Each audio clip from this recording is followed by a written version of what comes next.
We're going to make these flowers. This uses polyester fabric. It needs to be 100% polyester.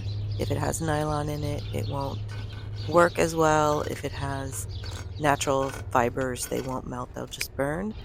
The measurements are really imprecise. I'm going about 3.5 inches. I just fold the fabric over and cut to get my approximately 3.5 inch strip, then fold it to figure out what a square is going to be. So I'm making 3 squares at a time just because doing more than that the fabric was too thick to cut through. So I've overlapped 3 squares, then fold it in half twice. So hold the folded end and you're going to make a petal shape, cutting off the rough edges. Then cut into the folds. Don't cut all the way through. You want to leave an area in the center where you can join this together. I watched a bunch of tutorials on making fabric flowers and didn't want to make one that needed hot glue. So I took inspiration and then figured out how can I do this without needing the hot glue. So you've got these petal shapes.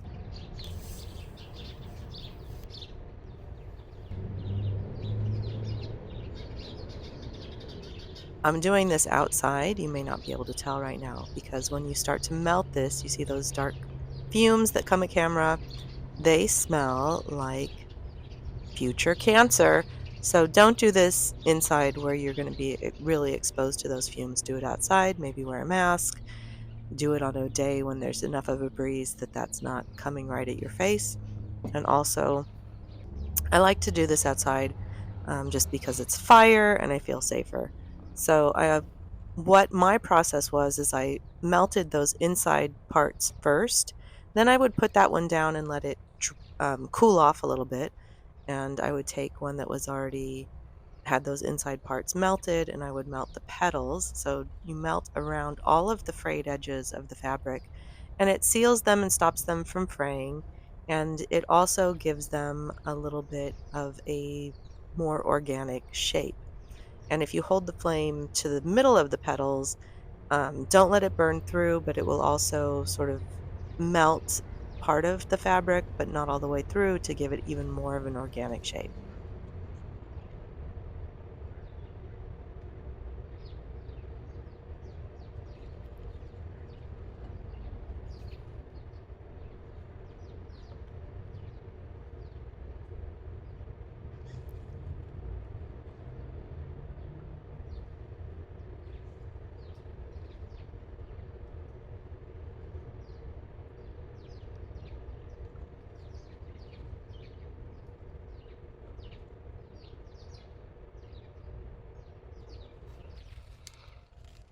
I'm using 8 per flower that I make.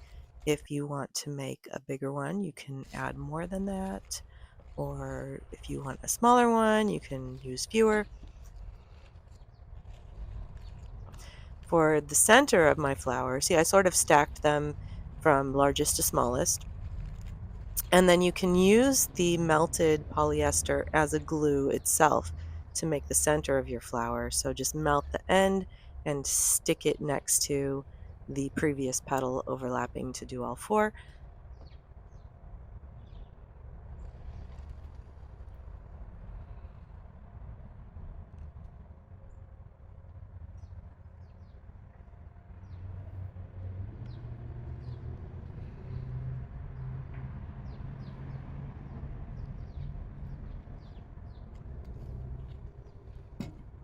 And now you need a needle and thread.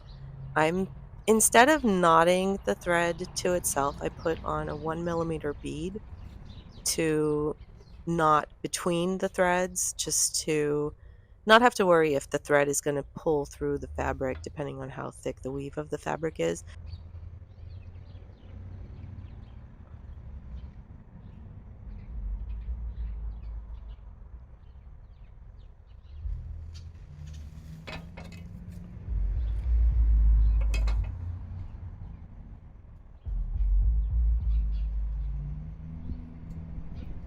Then I'm using a candle as an anchor for my needle to just stack the petals.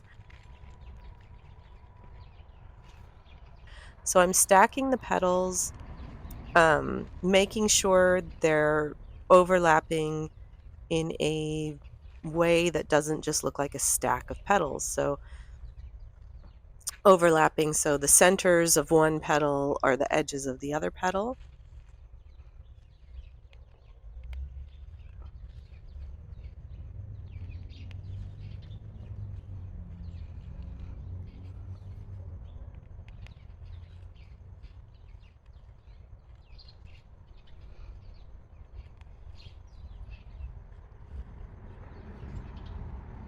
And then I'm using beads in the middle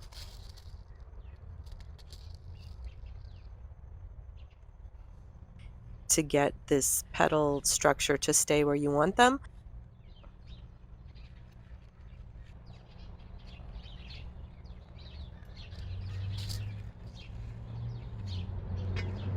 I'm making sure when I pull the needle through, I'm going wide so it's not right back through the center hole, so the petals can't really shift from how I've aligned them on the candle. I'm making enough of a stitch between the center beads to keep this shape locked in. And I was using sometimes 3 center beads, sometimes 5 center beads, and I made some with bigger center beads and some with smaller center beads, and some of these I had some nylon fabric, so I just cut the petal shape and layered it on the lower levels of this, and that looked pretty nice too.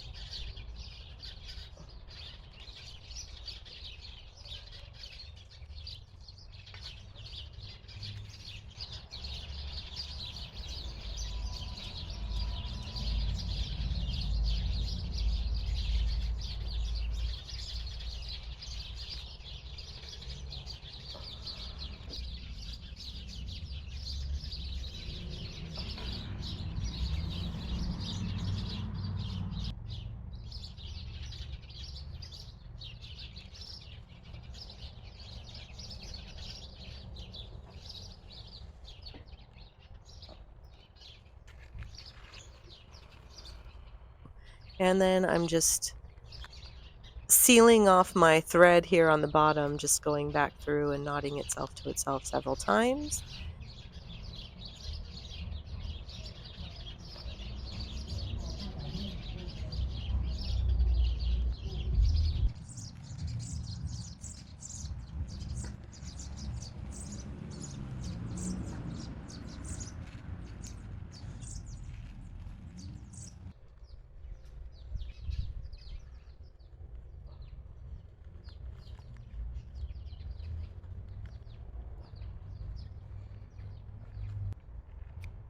And there is the complete flower. I used safety pins to attach them to fabric for my Halloween costume. Ta-da!